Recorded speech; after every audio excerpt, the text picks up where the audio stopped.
아멘. 오늘 은혜 받으실 하나님 말씀은 요한일서 1장 5절로 10절까지의 말씀입니다. 요한일서 1장 5절로 10절까지의 말씀 보도록 하겠습니다.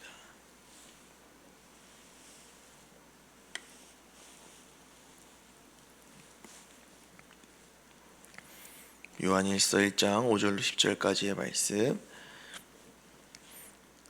다 같이 교독하실 때 제가 5절, 여러분이 6절 마지막 10절은 다 같이 합독하시겠습니다. 우리가 그에게서 듣고 너희에게 전하는 소식은 이것이니 곧 하나님은 빛이시라 그에게는 어둠이 조금도 없으시다는 것이니라. 만일 우리가 하나님과 사귐이 있다 하고 어둠에 행하면 거짓말을 하고 진리를 행하지 아니하느니라. 그가 빛 가운데 계신 것 같이 우리도 빛 가운데 행하면 우리가 서로 사귐이 있고 그 아들 예수의 피가 우리를 모든 죄에서 깨끗하게 하실 것이요. 만일 우리가 죄가 없다고 말하면 스스로 속이고 또 진리가 우리 속에 있지 아니할 것이요. 만일 우리가 우리 죄를 자백하면 그는 미쁘시고 의로우사 우리 죄를 사하시며 우리를 모든 불의에서 깨끗하게 하실 것이요. 다 같이 읽겠습니다. 시작. 만일 우리가 범죄하지 아니하였다 하면 하나님을 거짓말하는 이로 만드는 것이니 또한 그의 말씀이 우리 속에 있지 아니하리라. 아멘. 창세기를 본문으로 새벽에 말씀을 전했는데요. 오늘부터 요한일서를 보도록 하겠습니다. 요한일서 1장 5절로 10절까지 본문을 통해서 말씀으로 신앙의 사각지대에서 탈출하라 라는 주제로 말씀을 전하고자 합니다. 오늘 말씀을 보기 전에 짧게 요한일서의 배경에 대해서 알아보고자 합니다. 요한일서는 다 잘 아시듯이 사도 요한이 기록한 성경이죠. 요한일서에는 하나님의 사랑에 대해서 자세하게 설명을 하고 있습니다. 사도 요한의 별명이 사랑의 사도라고 불렸을 정도로 말입니다. 오늘 본문에서 하나님의 사랑을 빛이라고 표현을 하고 있습니다. 설교를 준비하면서 빛에 대해서 묵상을 계속적으로 해봤는데요. 우리의 삶에는 빛이 없는 곳이 아마도 없을 것입니다. 그러나 빛은 어떠한 곳에서는 잊지 못할 때가 가끔씩 있는데요. 바로 사각지대에서 말입니다. 사물이 눈으로 보이지 않는 곳, 이러한 개념을 사각지대라고 합니다. 눈으로 보이지 않는다라는 것은 그곳에 빛이 없다는 것과 똑같은 개념이죠. 마치 암막 커튼으로 안방을 어둡게 만든 것과 같은 원리입니다. 사각지대는 굉장히 어둡습니다. 아무것도 보이지가 않습니다. 그러나 이러한 어두움을 보게 하는 유일한 방법은 그 사각지대에 직접적으로 빛을 비추는 것입니다. 오늘 말씀을 이미지화한다면 사각지대에 있는 우리에게 하나님께서 직접 찾아오셨다라고 할 수가 있습니다. 하나님은 빛 그 자체이시기 때문입니다. 오늘 본문 5절 말씀 보도록 하겠습니다. 오늘 본문 5절 말씀 한번 다 같이 읽도록 하겠습니다. 시작. 우리가 그에게서 듣고 너희에게 전하는 소식은 이것이니 곧 하나님은 빛이시라 그에게는 어둠이 조금도 없으시다는 것이니라. 아멘. 오늘 말씀을 통해서 빛과 어둠에 대해서 한번 묵상해 보셨으면 좋겠습니다. 하나님께서 빛이시라는 말은 어둠이 단순히 부정적이기 때문에 쓰이지 않았다는 것을 말씀을 통해서 잘 알 수가 있는데요. 우리의 인생을 인도하시고 세상이 말하는 형통은 하나님의 빛이 아닙니다. 오늘 말씀을 통해 우리의 빛이 되시는 하나님의 은혜를 온전히 알고 누리는 저와 여러분들이 되시기를 축복합니다.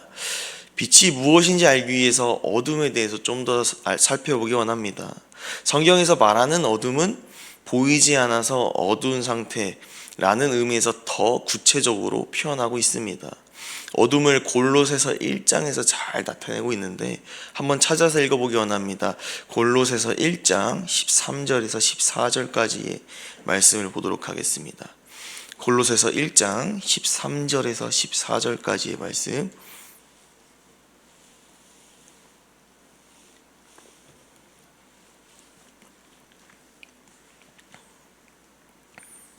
골로새서 1장 13절에서 14절까지 말씀 다 같이 합독하시겠습니다. 그가 우리를 흑암의 권세에서 건져내사 그의 사랑의 아들의 나라로 옮기셨으니 그 아들 안에서 우리가 속량 곧 죄사함을 얻었도다. 아멘. 예수 그리스도의 피의 권세로 흑암의 권세에서 건져냈다라고 바울은 우리에게 말해주고 있습니다. 그런데 흑암이라고 하는 어둠과 죄사함을 연결지어서 말하는 모습을 볼 수가 있는데요, 오늘 본문과 굉장히 비슷한 문맥을 가지고 있습니다. 이것을 통해서 하나님께서 우리에게 말씀하시고자 하는 우리의 어둠 그리고 사각지대가 무엇인지 알 수가 있습니다. 우리가 하나님을 바라보지 못하게 만들고 빛 대신 하나님의 말씀을 우리 눈앞에 보이지 못하게 만드는 것은, 이 흑암은 바로 죄의 권세인 줄로 믿습니다. 지금 여러분의 눈을 안대로 가리고 우리가 그동안 가지고 싶어 했던 것들을 눈앞에 둔다고 할지라도 우리는 그것을 절대로 가질 수가 없습니다. 왜 그렇습니까? 지금 내 앞에 무엇이 있는지 눈을 가린다면 지금 내 앞에 무엇이 있는지 보이지가 않기 때문입니다. 하나님께서 예수 그리스도에 그토록 주시고자 했던 것, 또한 우리가 하나님께로부터 받고자 했던 그것을 예수 그리스도를 통해서 주셨습니다. 바로 죄사함의 권세를 말입니다. 이것을 우리가 두 글자로 은혜라고 표현을 하죠. 전지전능하신 하나님께서 아무리 우리에게 은혜를 주시고자 하셔도 여러분이 그 죄를, 어둠을 해결하지 못한다면 무슨 소용이 있겠습니까? 그렇기에 빛 대신 하나님께서 말씀을 통해 어둡고 썩어가는 우리의 죄악을 비추십니다. 시편 119편 105절 말씀을 제가 읽어드리겠습니다. 주의 말씀은 내 발의 등이요 내 길의 빛이니이다. 아멘. 우리 인생 가운데 얼마나 많은 어둠이 몰려오는지 모릅니다. 전지전능하신 하나님과 우리를 끊어놓는 것은 천사도 세상 권세도 아닙니다. 거룩하신 하나님과 죄인은 함께할 수 없기에 세상과 악한 영은 어떻게든 우리가 죄에 빠지도록, 빛 대신 말씀을 보지 못하도록 다양한 방법으로 막는 것입니다. 오늘 이것을 기억했으면 좋겠습니다. 빛 대신 하나님께서는 신앙의 사각지대에 있는 어둠을, 죄악을 온전히 해결하기를 원하십니다. 그렇게 우리가 말씀을 읽고 순종하는 것입니다. 오늘날 한국교회에서 회개하라 라고 하면 자신을 혼내고 판단한다고 기분 나빠하는 몇몇 성도님들을 볼 수가 있습니다. 그러나 이 회개하라는 말은 하나님께서 표현하실 수 있는 가장 최고의 사랑의 표현인 줄로 믿습니다. 어린아이가 아무리 울어도 거짓말을 하거나 다른 친구를 때리는 행동은 잘못된 것이죠.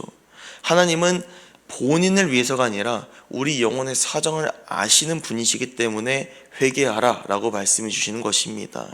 그렇게 예수 그리스도가 이 땅에 오셔서 공생애를 시작하실 때 첫 음성이 회개하라, 천국이 가까이 왔다 라고 말씀하신 것입니다. 흑암의 권세 어둠은 신앙의 사각지대라는 것을 알았다면, 이 다음으로 이 지긋지긋한 사각지대에서 벗어나는 해결 방법에 대해서 나누고자 합니다. 지금 예배당을 보더라도 여기 뒤에 두 개의 기둥이 있는 것을 볼 수가 있는데요, 기둥 뒤에 앉는 것만큼 예배를 드리는데 불편한 일은 없을 것입니다. 즉 기둥 뒤쪽은 강단을 기준으로 생기는 사각지대입니다. 그래서 저는 새벽 예배 때마다 기둥을 피해서 앉습니다. 오늘날 우리의 신앙도 마찬가지입니다. 앞이 보이지 않아서 자리를 옮겨 앉듯이 우리의 신앙에 사각지대가 있다면 무엇이 하나님을 가리는지 알아봐야 합니다. 그 진단을 내 생각이 아니라, 사회적 통념이 아니라 그 진단을 빛 대신 하나님의 말씀을 통해서 해야 한다는 것입니다. 얼마 전 새벽 예배 목사님 설교가 떠오르는데요, 말씀을 읽어도 기도를 하지 않는다면 세상 지식을 쌓는 것과 같다라는 메시지였습니다. 그렇습니다. 빛 대신 하나님의 말씀을 통해서 우리 신앙의 사각지대를 찾았다면 회개를 통해서 우리의 시선을 조정해야 될 줄로 믿습니다. 기둥이 시야를 가려서 말씀 시간에 집중이 안 된다면 자리를 옮겨야 합니다. 우리의 신앙에도 사각지대가 있다면 하나님을 바라보는 나의 시선을 가리고 어둡게 하는 죄와 방해 요소를 말씀을 통해 알아내야 되는 줄로 믿습니다. 그래서 오늘 본문이 이렇게 말합니다. 말씀을 통해 죄를 알고 회개할 때 예수의 피가 우리를 모든 불의에서 깨끗게 하실 것이라고 말입니다. 하나님께서 우리가 죄를 자백하고 회개할 때 기뻐하십니다. 거룩한 척하는 종교인이 아니라 예수 피의 권세로 말미암아 정말 거룩한 그리스도인이 되기를 축복합니다. 이러한 삶을 하나님의 말씀으로 나를 조명한다라고 표현하고 싶습니다. 모든 사역자가 보이지 않는 곳에서 죄와 영적인 싸움을 할 때에도 마찬가지인 것 같습니다. 강단에서의 모습이 삶의 모습이 될 수 있도록 말입니다. 이 앞에 있는 스포트라이트가 설교자를 비출 때에 모든 입모양과 몸짓이 보입니다. 심지어 우리 교회 카메라가 얼마나 좋은지 새벽 예배를 스스로 모니터링해 보면 제 얼굴이 트러블이 어디가 나는지 알 수 있을 정도로 이 스포트라이트를 통해서 빛을 통해서 저의 얼굴을 확인할 수가 있습니다. 하나님의 말씀이 우리 신앙을 비추는 것처럼 말이죠. 하나님의 빛이 우리의 인생을 비출 때 모든 우리의 인생이 가난이 아니라 저주가 아니라 기적이라는 것을 발견을 하게 됩니다. 그러나 믿지 않는 사람들은 이 말에 반문할 것입니다. 지금 내 인생이 먹고 살기도 바쁜데 힘든데 기적이 존재하는가? 라고 말이지요. 예수를 믿는 모든 그리스도인의 인생은 기적입니다. 성경에서 예수님께서 수많은 병자를 고치시고 죽은 자를 살리시며 오병이어의 기적을 행하신 것을 모두가 기억을 합니다.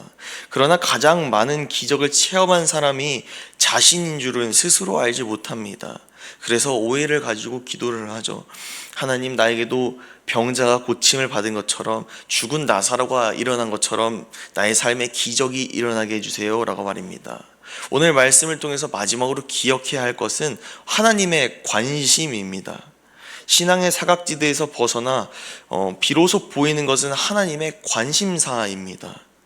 하나님께서는 여러분이 먹고 사는 세상의 삶은 이미 다 아십니다.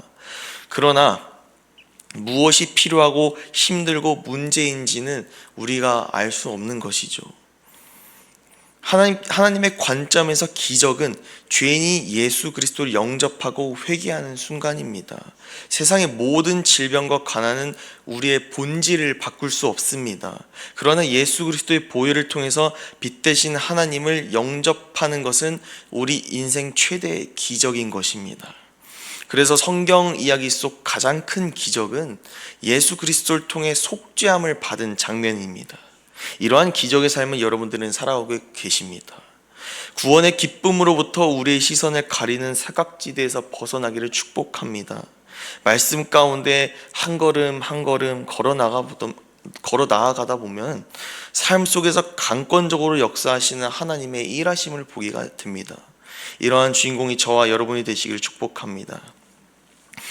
이러한 예시로 믿음의 인물을 보겠습니다. 마지막으로 다윗은 진정한 회개를 통해 하나님의 긍휼하심을 맛봤는데 시편 51편 12절의 말씀을 제가 읽어드리도록 하겠습니다. 주의 구원의 즐거움을 내게 회복시켜 주시고 자원하는 심령을 주사 나를 붙드소서. 아멘. 다윗이 밧세바를 범하고 어떠한 제사도 하나님께서 받으시지 않자 다윗이 회개하는 내용입니다. 정말 유명한 구절이죠. 나단 선지자를 통해서 책망을 받고 얼마나 놀라고 두려웠겠습니까? 이 말씀을 통해 다윗이 회개로 회복한 것이 무엇인가 알 수 있습니다. 다윗이 회개를 통해서 회복한 것은 주의 구원의 즐거움입니다.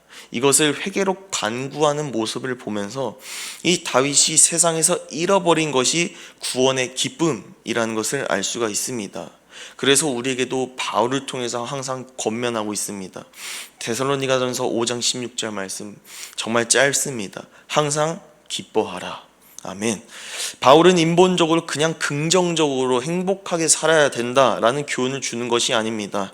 그리스도인들은 구원을 받은 매일 기적을 체험하는 자로서 구원의 기쁨을 절대로 잃지 말라는 것입니다.